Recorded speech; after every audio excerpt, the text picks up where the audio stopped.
Olá, nós estamos aqui com o ex-ministro Gilberto Carvalho. Vamos falar um pouquinho aqui de política. Ministro, obrigada por atender aqui a reportagem do Metrópolis. É um grande prazer falar com o senhor.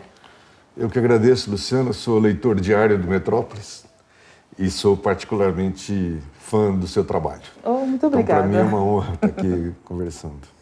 Então, ministro, eu gostaria que o senhor fizesse uma avaliação do desempenho do PT nessas eleições, um partido que perdeu muitas prefeituras, não conseguiu se eleger a prefeitura de nenhuma capital. Como é que o PT tem pensado aí a eleição esse ano? O que essa eleição trouxe de recado para o partido? Olha, Luciana, é verdade, sim. Nós tínhamos uma expectativa de que 16 tinha sido o fundo do poço e que em 20 a gente conseguiria ter um resultado bastante melhor. Ninguém esperava um resultado espetacular, mas esperávamos um resultado um pouco melhor, sobretudo com a questão do número de prefeituras e de vereadores. O que nós observamos é que nós mantivemos o número de eleitores, tínhamos 100 mil votos a mais do que em 16, perdemos muitas prefeituras pequenas, reduzimos também nessas cidades pequenas o número de vereadores, mas em contrapartida tivemos um voto mais qualificado nas grandes e médias cidades. Em 2016 tínhamos ido ao segundo turno apenas em 7 cidades. Fomos agora em 15 e ganhamos 4 dessas cidades, que são cidades de segundo turno, médias e grandes. Então é um voto diferenciado, né? Então nós não estamos fazendo uma leitura de evidentemente não de uma vitória, mas também não é de uma derrota acachapante. É um resultado que chama atenção para a gente de vários aspectos e nós estamos entendendo que a urna de fato nos deu um recado. Primeiro, que a onda do massacre que nós sofremos desde 2013, sobretudo, com a Globo à frente, nesse dia a dia da pregação do ódio, depois reforçada por esse governo das fake news que está aí, ele ainda tem marca na sociedade. Nós percebemos, Luciana, que nas ruas mudou muito a aceitação do PT. Há uma simpatia diferenciada, mas ainda não se converteu em voto. Então, a nossa decisão é continuar muito fortemente a presença do partido, sobretudo nas periferias. Reconectar a vida do partido com os mais pobres, com a periferia, que é o nosso campo de trabalho fértil, né? Então, nós vamos seguir trabalhando com ânimo e disposição. O PT, a gente conversou no início do ano passado, o senhor mesmo disse que o PT esperava reverter a onda antipetista nas eleições municipais. Isso, infelizmente, não aconteceu. O senhor identifica também essa dificuldade do partido em sobrestar, em tentar sobrepor a isso? Identificamos. A eleição mostrou para a gente isso, é como eu acabei de dizer. Reduziu-se drasticamente, a nosso juízo, a antipatia, a oposição, o ódio, mas não a ponto ainda da confiança de depositar o voto. Então, na eleição presidencial, na última eleição presidencial, o PT fez a maior bancada. E na Câmara. O que eu gostaria de saber é o seguinte: o senhor está falando sobre essa questão dos temas, que o PT, sobre a questão da vacina, sobre a questão do emprego. Só que houve uma atuação meio tímida da bancada do PT. O senhor considera isso e que isso não tenha sido um fator que levasse a população a reconhecer: esse é o PT de oposição, eu vou votar nele, em oposição a Bolsonaro? Luciana, a gente precisa distinguir um pouco as coisas. Para ser justo, eu devo dizer o seguinte: a bancada nossa teve uma atuação essencial em tudo aquilo que foram os temas essenciais de defesa da população. Não haveria o auxílio emergencial se não fosse a bancada do PT, naturalmente associada às bancadas de esquerda. O governo queria dar R$200, nós conseguimos negociar para chegar e pressionar, brigar para chegar a 600. Nós aprovamos uma série de leis na questão sanitária que obrigou o governo também a tomar medidas que não teria tomado. Então, eu tenho o maior respeito por essa bancada naquilo que são os temas essenciais. Agora, ao mesmo tempo, devo te dar razão. não só a bancada, mas o nosso partido padece de dificuldades quando se tratam de novos temas.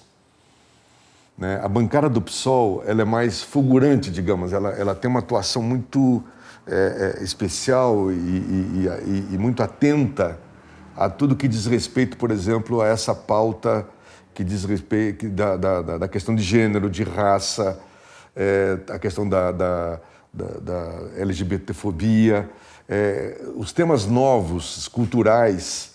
Nós temos que reconhecer isso, não só a bancada, mas o partido. Na campanha eleitoral foi a mesma coisa, eu olhava para a campanha do Boulos, comparava com a nossa, havia uma diferença, que é essa capacidade de trabalhar com as redes sociais, de abordagem do novo, né, dos elementos culturais. E a nossa bancada reflete o partido. O partido envelheceu? O partido envelheceu. Nós estamos com 40 anos, tanto que a Gleisi usou uma palavra muito importante. Agora, quando ela fez a avaliação, ela falou, nós vamos ter que dar uma sacudida no partido. Nós vamos ter que passar um arado para dar uma remexida na nossa terra, revigorar a nossa... Esse é um plano nosso para 2021, que graças a Deus é um ano que não tem nem eleição externa e nem interna no partido. Então, é um tempo que nós vamos investir muito nessa mexida no partido, nessa revitalização dos núcleos de base, dos nossos vasos capilares. Uma instituição, ela envelhece, você sabe disso. Se você não tem capacidade de recriar, você tem o risco de desaparecer. Então, o partido está em alerta para isso. Então, eu entendo a tua crítica e, de fato, é real isso. A atuação não só da bancada, mas do partido é menos... Ela está menos atualizada, digamos. Mas o que mais nos preocupa é a perda do nossa capacidade de dialogar com a periferia. O PT hoje tem o Lula, a maior estrela do partido. No entanto, Lula não pode se candidatar devido à lei da ficha limpa. O partido vai demorar muito tempo para definir uma segunda opção. O Lula é a opção do partido. Como é que o partido vai se comportar agora para 2022? Eu diria que para 2022 nós temos 3 vetores fundamentais, Luciana. Começando pela tua pergunta. O primeiro vetor, sem dúvida nenhuma, é a figura do Lula. Tudo que nós temos observado, a própria atuação intensa dele agora na campanha eleitoral, a saúde pessoal, física e mental, espiritual dele está ótima. E evidentemente que ele quer ser candidato. E nós entendemos que ele é o nome capaz de enfrentar tudo isso que está aí. Que não será fácil para nós enfrentar, mas nós temos condição com o Lula. A questão jurídica, nós damos ainda uma palavra de confiança no Supremo Tribunal Federal. Nós entendemos que depois de tudo o que aconteceu, inclusive as últimas notícias acerca da Lava Jato e do Moro, não é possível, será um escândalo maluco se o Supremo não decretar, não aceitar a denúncia contra a isenção do Moro, não declarar a suspeição do Moro. Então nós estamos com essa expectativa de que aí no começo do ano haja finalmente, se paute esse tema e ele seja resolvido. E o Lula readquira as condições de então sair pelo Brasil e construir com o povo um projeto, porque não é só ter o Lula, nós temos que ter o Lula e um projeto para o Brasil que responda às necessidades do nosso povo. Vamos precisar dialogar muito, trabalhar muito para isso. Então esse é um vetor. Evidente que se isso se prolongar por muito tempo, nós não podemos correr o risco que nós corremos em 18. Nós vamos ter que estabelecer um prazo, eu não sei te dizer qual ainda, a gente vai ter que discutir, porque se for para lançar uma outra candidatura, nós vamos ter que preparar essa candidatura, escolher primeiro, tem um processo de escolha, segundo, preparar e fazer um trabalho muito mais difícil de convencimento do que seria com o Lula, que já é conhecido e amado pelo país, por grande parte do país. E a terceira questão é a nossa preocupação da unidade dos setores progressistas e da esquerda. Nós temos, evidentemente, a consciência de que para ganhar uma eleição como essa, nós precisaremos articular uma aliança de esquerda e centro-esquerda muito consolidada, muito firme, muito clara. Abrindo mão de estar na chapa ou ser cabeça de chapa? Eu diria para você que o PT já demonstrou agora nessa eleição, porque ao contrário do que dizem, nós fizemos aliança em centenas de cidades e apoiamos candidatos em muitas cidades. Talvez os casos mais vistosos é o caso de Porto Alegre, de Belém, onde, aliás, fomos felizes com a vitória do Edmilson do PSOL. Porto Alegre não deu, mas também Florianópolis. Há um número enorme de cidades onde nós apoiamos. Então, aquela coisa do hegemonismo do PT está tendendo a desaparecer. Nós não vamos fazer disso um cavalo de batalha. Um argumento, não é um argumento. Não será veto, não será esse o problema. No caso da aliança, nós precisamos fazer duas alianças. Com o povão, eu já mencionei agora há pouco, essa retomada, esse é o essencial para nós. E a segunda questão, uma aliança programática com os partidos nós vamos nos empenhar muito.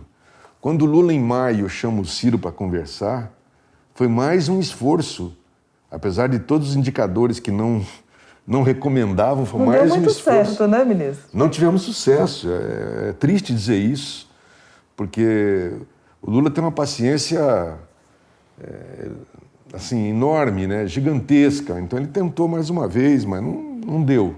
Mas a gente está, apesar dos problemas que a gente teve nas eleições municipais, que tem que ser um pouco separados, nossa relação histórica com o PSB, com o PDT, com o PCdoB, ampliada com a rede, fundamentalmente são esses, para nós é um dado de realidade do qual nós queremos partir para essa eleição e esperamos poder construir essa aliança. Você acha que a frente ampla vai incluir o PT? O PT está disposto a entrar nessa frente ampla aí? Esse frente ampla é um conceito que a gente precisaria naturalmente relativizar. O que é essa amplitude? Né? Para nós tem que ser uma frente que aceite um programa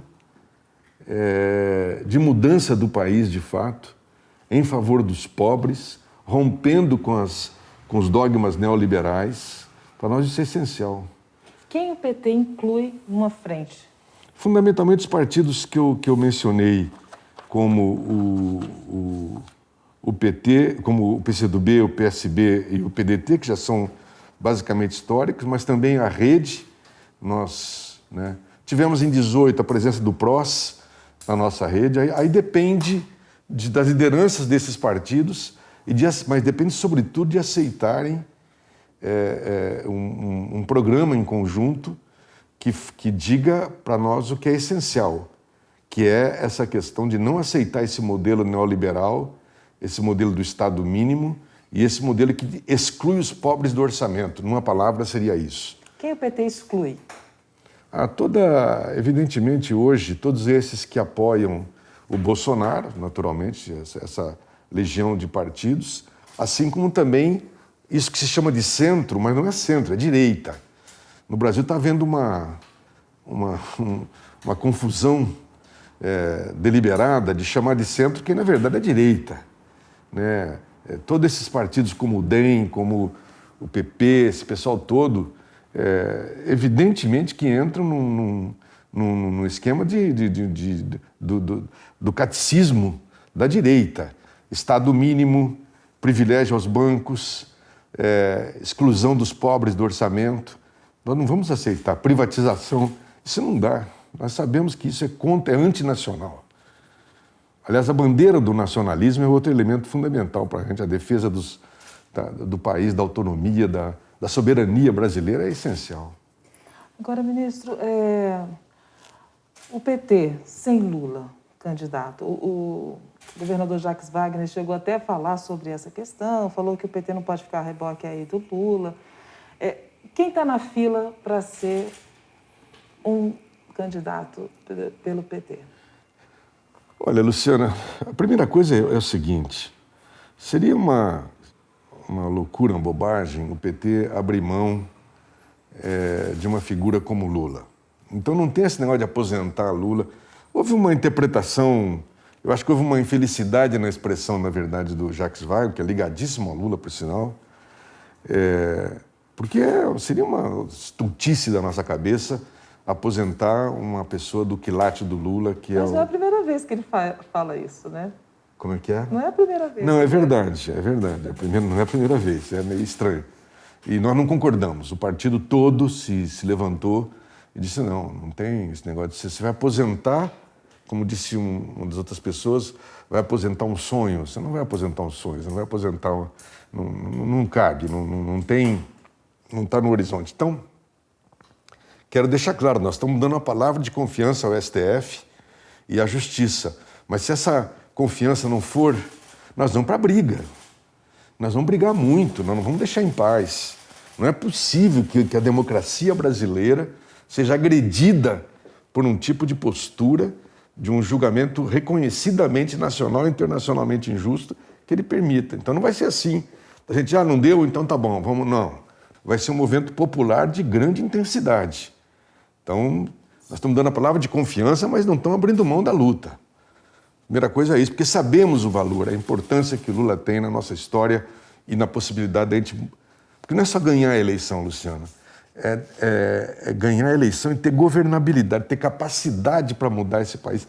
Você imagina quem pegar o país pós-Bolsonaro. O sofrimento que vai ser para governar um país destruído como eles estão fazendo com o Brasil. Então, bom, se por tudo e por toda a briga, luta, fomos derrotados, aí nós vamos fazer uma conversa interna. Nós temos o Haddad, que naturalmente é um candidato bastante natural, pelo fato de ele ter sido já candidato, pela história dele, né? E o tempo todo a gente mantém o Haddad, evidentemente, como uma alternativa, mas não é uma página, não é uma questão fechada. Podem surgir alternativas dentro do PT, eu diria para você, também fora do PT. É o que nós estávamos dizendo quando se fala de fazer aliança, né? Nada impede que um nome como Flávio Dino, por exemplo, não seja discutido, não seja apreciado, ou um outro eventual nome. Eu não cito o Ciro porque o Ciro definitivamente se afastou e acho que agora deu, né?